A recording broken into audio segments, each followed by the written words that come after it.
What's going on, everybody? It's Brian Trippe. I am here in Birmingham, Alabama. Welcome to another episode of the REI Live podcast. We are Real Estate Investing Live. We have an incredible show today.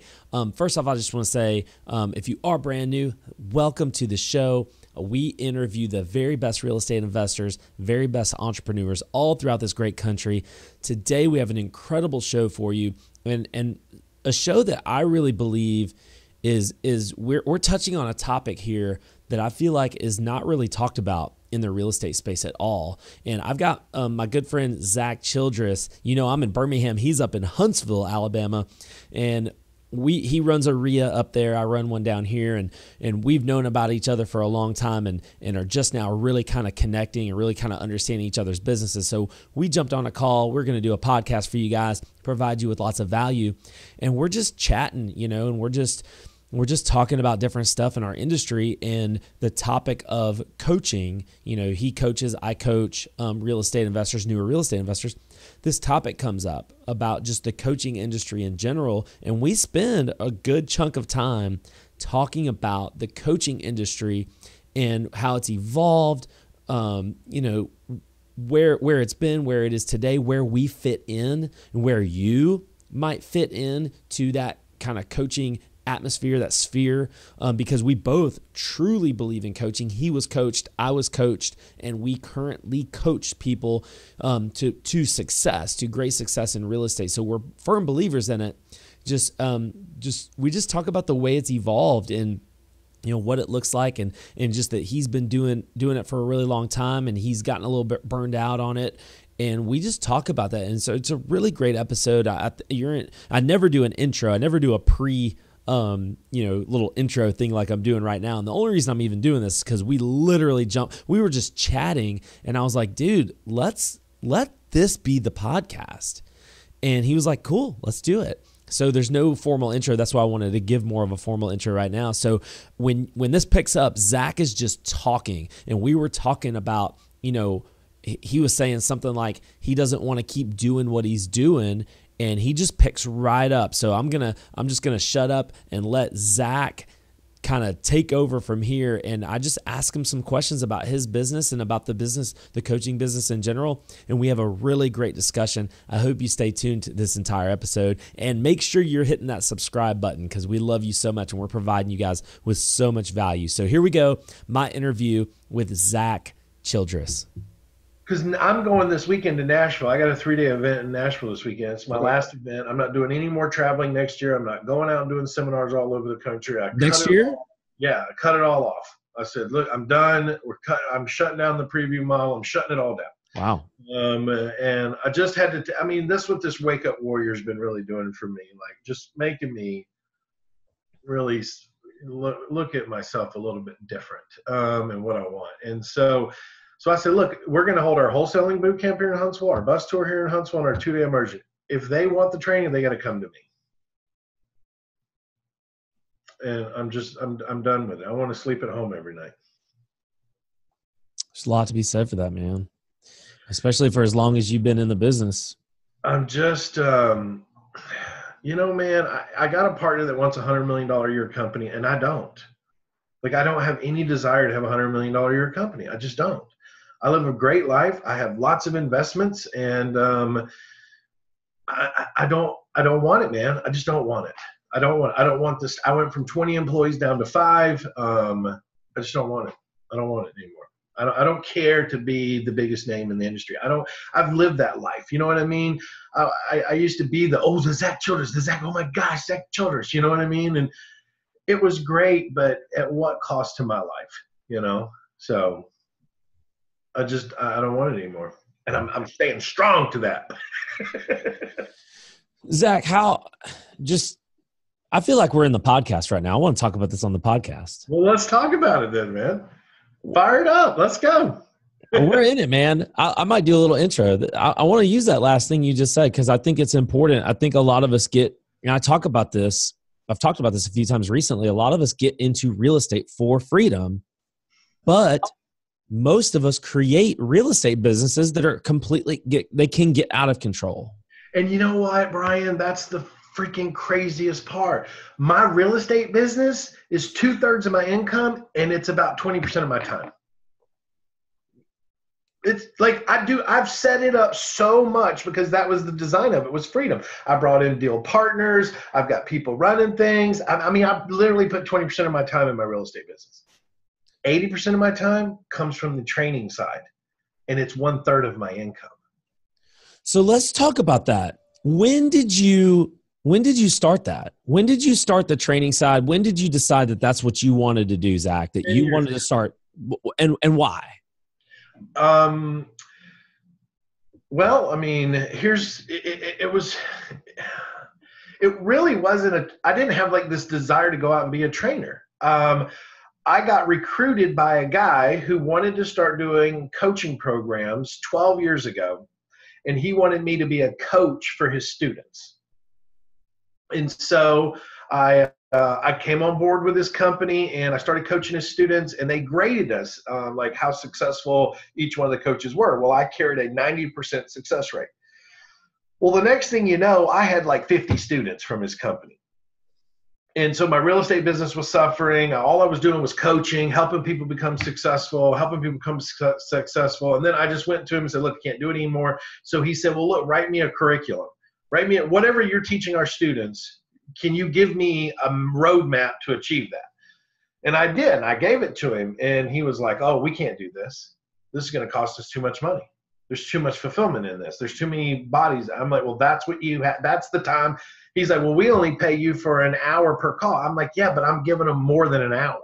You know, I only bill you for that hour, but I'm helping them on the side with texting and emails. Like, I'm helping them. And so that was when I realized that I needed to go off on my own. Well, in that transition of me going off and creating my own information company, I started getting recruited by lots of people in the industry to come build their coaching programs, like the Lindalls and the Kellums and the Fawcett's, and well, the list goes on and on. It was about 14 of them that had hired me to come in and build out a coaching model and deliverables for their business.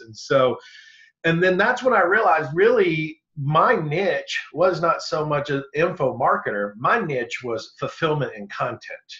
That was my niche. It was like I could build courses and I could fulfill like nobody's business. And you obviously love doing it because you wouldn't have been doing it for all these years. And I still do it. And that's the side I do love. I still love coaching. I still love helping. It's like my RIA. I still love everything about that. What I don't like is what it's turned into. I don't like this massive marketing approach and having to fight for leads and have the biggest brand and who's got the fanciest car and who's got the biggest touch. I don't like that.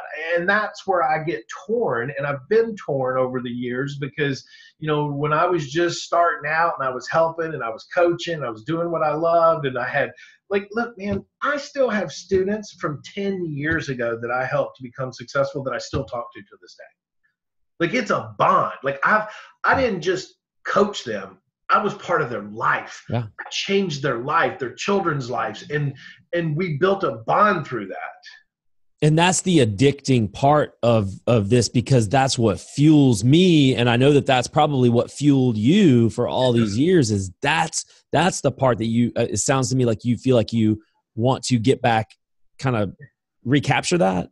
Yeah, man, that's where I'm having the tear right now. Like, you know, the info business is great. I love the info business, but what I loved about the info business is what you just said. I loved the impact that I was making on people, not who can drive the most leads and who can create the best converting webinar. Even though I love selling, don't get me wrong. Like, I love selling. There is something about selling that I just love. There's an art form to it. And you know, one of the things that I love more about selling more than anything is because I believe in my products like nobody else will ever believe in them.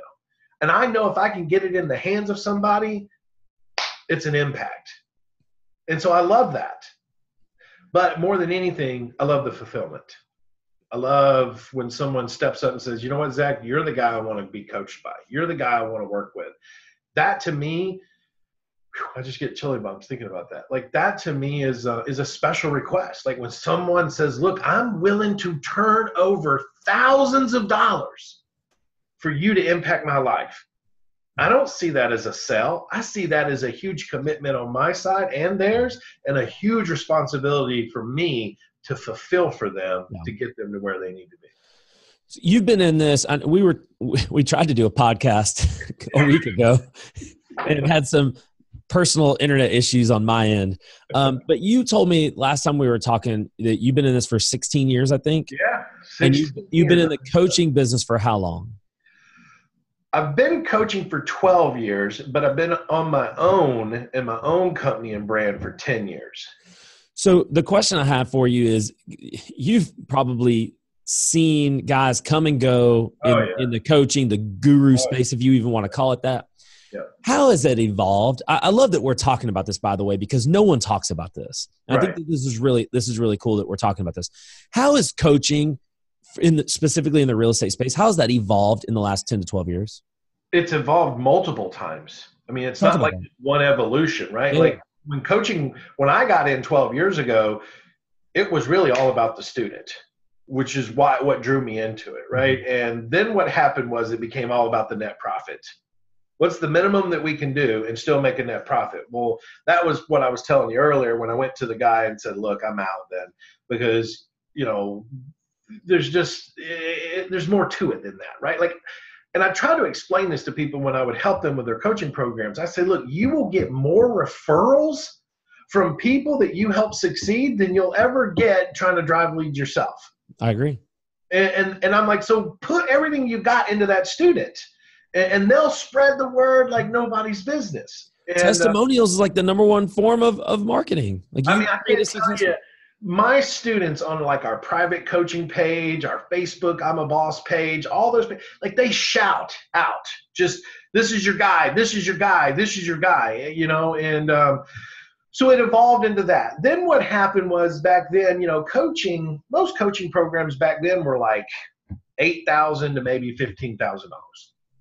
Well, what happened was you had that new generation coming in back then, which was me, which now we're seeing another new generation coming in, right? I was like that new guy back 10 years ago. And then I came in, and some other people came in back then, and like the Kent Clothiers, me, Cody, there was a group of us, and we all kind of worked together real close, and we're all still really good friends. We kind of flipped the coaching on its face. The old model of using an outsourced center, a call center to be coached by, like, we were against it. We were against the gurus. We were against that. We were against all that. It was more personal. And we were willing to lower our profit margins to have more success and give them more time. And so it evolved from that. And then when that happened, the next thing you saw was all the prices started going up. They started going up into the 30s, the 50s, the 75s, the 100,000. I was not willing to do the 100,000s because I just wasn't. But I did evolve with that because I ended up with a partner 6 years ago, and that kind of evolved us into a higher price point as well. But it also was to work directly with me. So there was obviously more value in that. I had a higher success rate, and I could only take a certain amount of people, and there was limited spots, and it's like real estate, right? There's only so much land, and they're not making any more of it. Well, then the next evolution that came was when the market came down. Mm-hmm. People still knew they needed coaching, but they weren't in an economic position to hire a coach. And so coaching moved more into like group coaching styles and mastermind styles. And then they moved into like payment plan styles, like, sign up for my $18,000 coaching program and pay $1,200 a month for it. And so it was shifting to where the economy was to keep it vibrant. Right. Then I would say in the last 3 years, we've seen another big shift in coaching, and it moved more into, price points that are kind of the same, 8 to 25,000 range. Now you got the big boxes out there like the Kiyosaki's and the Thans and, all these, ego-driven institutions, they're still pushing high price points. But it evolved with that new breed that was coming in, and they saw a bigger evolution with coaching than we ever saw back in the day. And that was deal splits. That was, well, let's get paid for our time and energy, but let's really make the most money working with students on doing deals.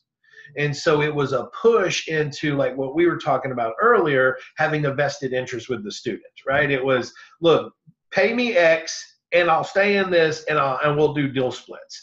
And we saw that evolution. And about that same time, we started seeing more local expert evolution, where, you know, in the past, you didn't really have local experts. You just had the big boxes coming through, and everybody knew they need coaching, which we all need coaching. I'm a believer in it, but they can only jump on the train of these big boxes. Right. Well, then these local experts started popping up, and that's where I've seen like the evolutions, ups and downs in the movement. Yeah.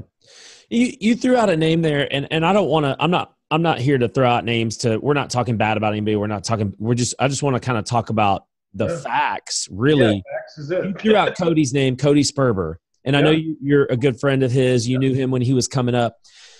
I feel like when I was kind of really getting going in real estate, there are the guys like the Sean Terrys and the Cody Sperbers that are out there. Well, Cody in particular, that's been a little bit flashier. With the stuff that he's got going on. He's very polarized.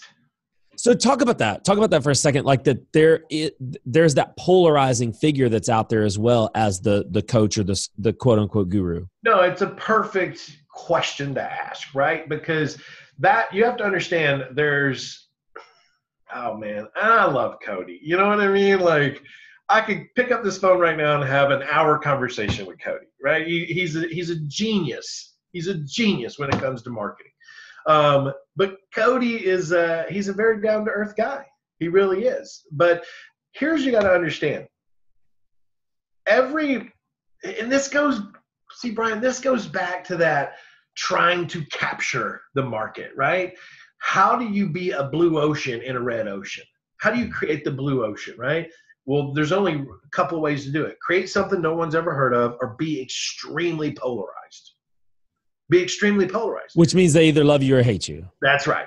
That's right. And when you're extremely polarized, when they love you, they will follow you off of a cliff because it is a cult type driven things. Like, are you familiar with Russell Brunson? Of course. ClickFunnels.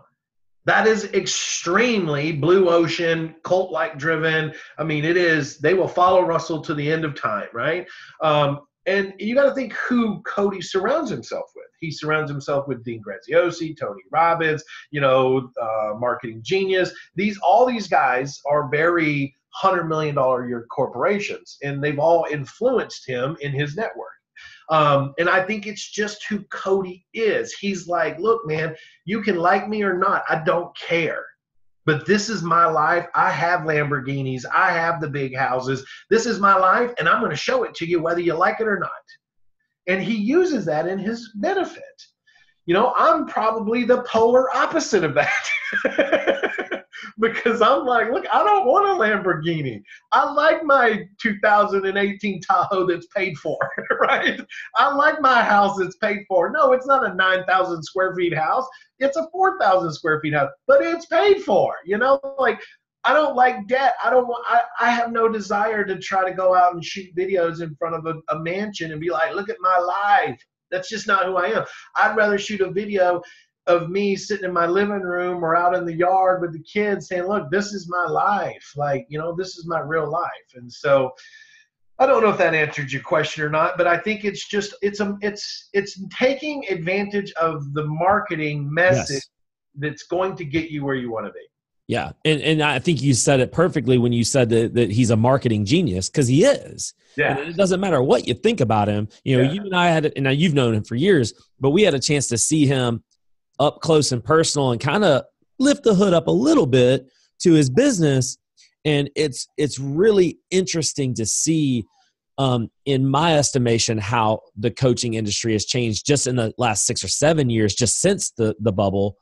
You've seen it for obviously longer than that. I want to shift you, but I do think it's important to talk about this, and I'm glad that you're willing to share a little bit, because this is just stuff that people don't talk about, and I think it's interesting. You go back to, I think that this is really important, that we're living in an age today where the internet is going to call out a lot of fake people. Yep. Like just. Well, and Brian, let's be honest. The internet doesn't just call out fake people. It also gives a platform for disgruntled people to just call out anybody. Well, I guess you're right. The point I'm trying to make is people's true personalities, good or bad, whatever, are going to bubble up to the top. Yeah. You are going to really and truly know, like people know you. I know you stay pretty private, but people know you pretty well because you're out there and you've put yourself out there.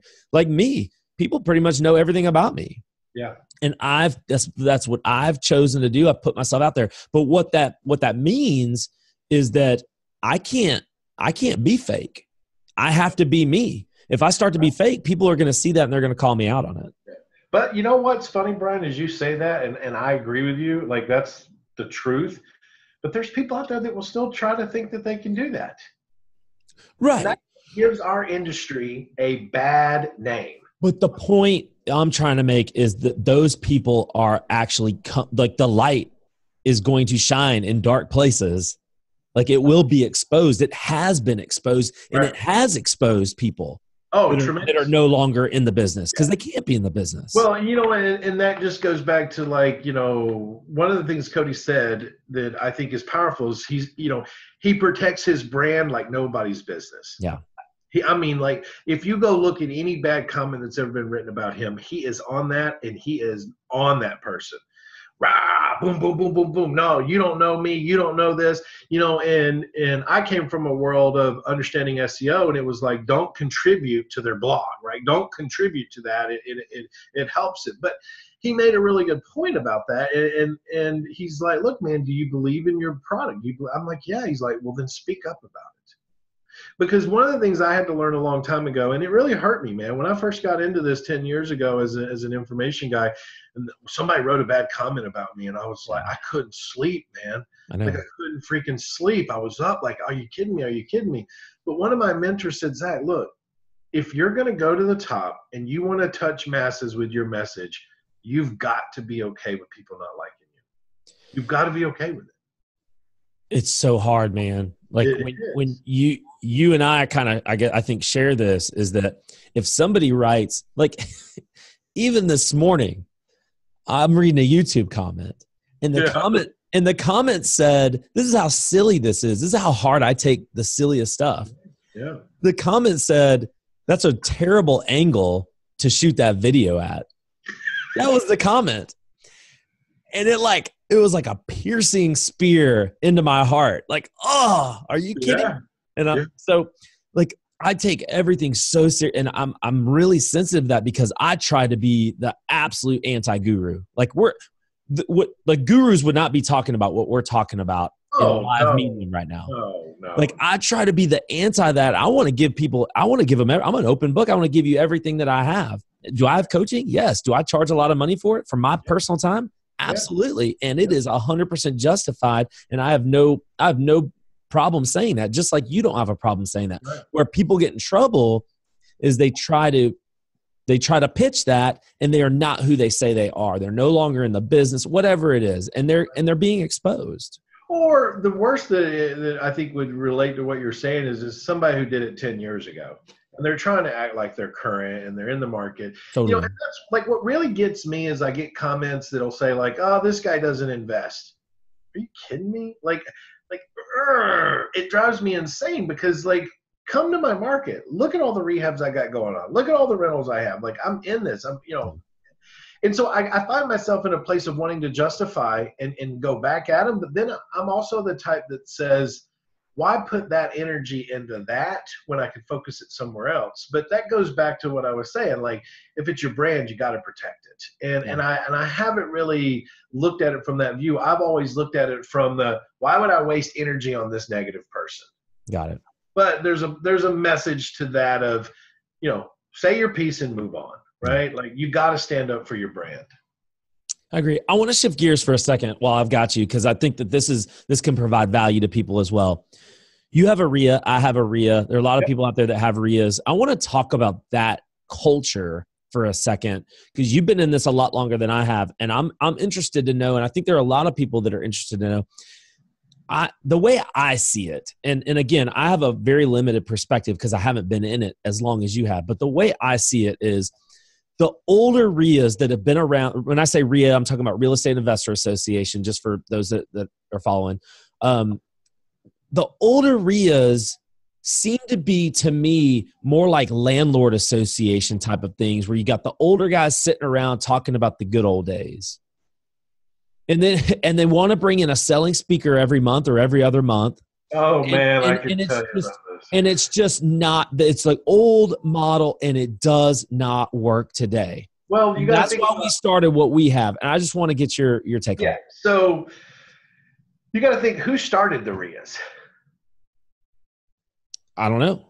The Ron LeGrands and the Robert Allens. Yeah, I don't know. Yeah. They created the RIA model so they had places to go and sell their products. And then it morphed and grew into more than it is. So yes, the old RIA model was defined by recruiting people, teaching them, and then bringing in an expert to sell them a product. That's how they were created. And they were a good old boy network.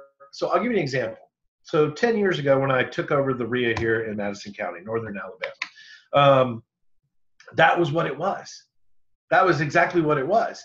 And what I realized is when I took it over, I said, look, I've got to make a drastic change. I mean, they were getting, I don't know, 140, 150 people in there. But the problem was it was majority of this old clique that would never buy any products and make fun of new people and push new people out and make them feel bad. And I'm just sitting back for a few months watching, seeing what's going on. So when I took it over, first thing I did was I eliminated all the food. Because that's how the old RIA model was. Everybody would bring food, so people would come and eat, and it was just like a big network. So I eliminated all the food. Well, that cut almost 30, if not 40% of the people from showing up again. So they were just coming for the food. Then what I did was I scrapped all the speakers that were supposed to be coming and selling, and I just started teaching. And I would teach literally from 6 o'clock at night until 10 o'clock at night. I was just teaching, and you would see like people were just getting burned out and leaving. But what happened was all the new people were staying. All the new people were staying to learn. And then as I did this for the next 3 or 4 months, we went from 150 people down to 12 people. That's all that was showing up again. And people were like, Zach, what are you doing? You're killing the RIA. You're killing the RIA. I said, no, I'm eliminating the waste, and I'm going to rebuild when we get to the core. And when we got down to about 12 to 15 people coming to a meeting for the information, the content, that was when I rebuilt the RIA. That was when I put marketing back in. That was when I started growing the RIA again. And I used the RIA as a platform to help teach new investors how to get started, but also I leveraged the RIA. Let's just be clear. I leveraged the RIA to teach people the real estate business and to let them know I was a buyer, go find deals and bring them to me and I'll buy them. And it just grew and grew and grew and grew. And we cut out all the speakers. We went, I think at one time, we went 3 years without ever even bringing in any type of speaker to sell anything. I don't even sell my products to the RIA. It was like one of those things. Like I used to do a mobile app thing. And so one year I did do that. And then, and then they got into some group stuff and some other things. But that was really it. It wasn't like, get this course, get this course, get this course, get this software, get this software, get this software. And the culture that we have now in our RIA is by far something that was never there before. Mm-hmm. It was never, it's a safe place. Like they know they can come. They know that they're going to learn from local experts, attorneys, title companies. We have vendors that get to come in and teach. I teach on topics. It become more of a network. We started a culture inside of our RIA that people are coming, doing deals together, bringing deals. I'm buying deals from them, and that's how I had to, evolve it. Do you still go out to other RIAs, either go to them or speak at them or do anything like that? Well, here's the thing. That's how I got started in this industry. Was when I started my own brand, I had my own products, and I would go out and speak at 50, 60 RIAs a year. Because those were the RIAs that would bring in outside people and we could go in. And my model was I would go to the nightly meeting and then I would do an all-day Saturday boot camp. And so that was where I found that I was able to give more value, but also offer my services and my products. And And I did that for years. That's the old model, right? That's the old model. That's the Robert Allens, the Alan Cowgills, Robin Thompson, the Lou Browns, the old model that's out there. They still do that, right? So I did start that way, and that was how I got out there. Today, I might speak at 2 RIAs a year. I guess the reason I asked that question is you've gone to a few RIAs over the past couple of years. Ooh, I've probably been to almost all of them. Over the past couple of years, though. Oh, no. Okay, gotcha. Over the past couple of years, I've probably been to the same 3. Well, I guess the question is, are you seeing RIAs evolve, or are you seeing not the old ones? The RIAs that have been around forever are still in that same model. The new clubs that are popping up and the investment groups that are popping up that might turn into an association if they go file with the National Association of Realtors and do all that. Those guys, yes, they're coming in with a brand new brand, like what I've done, what you've done, Brian. They're coming in and they're saying, look, we're not doing that anymore. Like, this is what we're doing. The newer organizations I'm seeing it from, not the ones that have been around for 5, 10, 15, 20, 30 years. They're in that model, and they're going to stay in that model. For them, it's a turn game. They know that they can only present so many products to an investor so many times before they quit coming, so they just have to keep bringing new people in constantly. Totally. Yeah. I love that we're talking about this. That was not my intent, but here we are. At all. Because here's the thing, Zach. You can talk about anything very intelligently. You can talk about real estate from A to Z very intelligently. And we can get guys on like that can do that too. Where I think you can provide unique value is where you just did. I think that opening up the hood a little bit, letting people kind of peek inside to see what this business is really and truly like, I think it's important. It goes back to that authenticity thing, man. Yeah. Look, I mean, it's the side of it, right? I mean, but here's the thing I want to get clear with everybody too. There are some speakers, trainers, RIAs out there that jade investors, but there are some that are very committed to that connection, building that student, building that following, building that loyalty between them and the student. They're out there. Now, are there a lot of them? Probably not, but they're out there. I mean, you're one of them. I like to think I'm one of them. But at the same time, you have to understand that I want to be very clear. As much free information as I give out, I've got thousands of hours on my YouTube channel, thousands of hours on my Facebook. I mean, we have 100, I think we're up close to 100 plus podcast posts. I mean, all free. But yet, I'll be very clear. I still love selling my products. I still do, because I think there's a need for them depending on the student. And I also understand that everybody needs coaching. I'm in 100% agreement with you.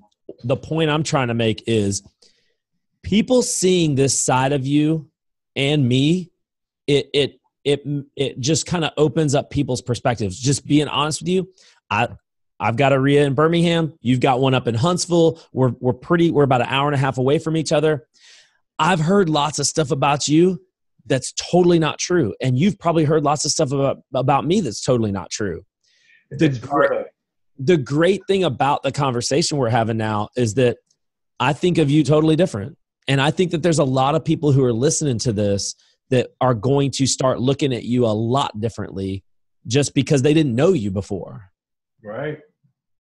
Wow, that's a great statement. I didn't know people were talking bad about me. People talk good and bad about everybody, man. I've had stuff come back to me, man. I'm like, what? That's not me. What are you talking about? I know. I get it. I totally get it. Yeah. Yep. Well, I'm grateful for the conversation. I'm grateful for the value that you definitely added to not just my audience, but I think really the real estate investing community needed this. And I don't think that this is out there. And I think that this is important that it will be out there now. So thank you. Well, it all starts with where you got to think back where you start. I mean, I remember starting from a trailer park in Alabama, dead broke, single mom, right?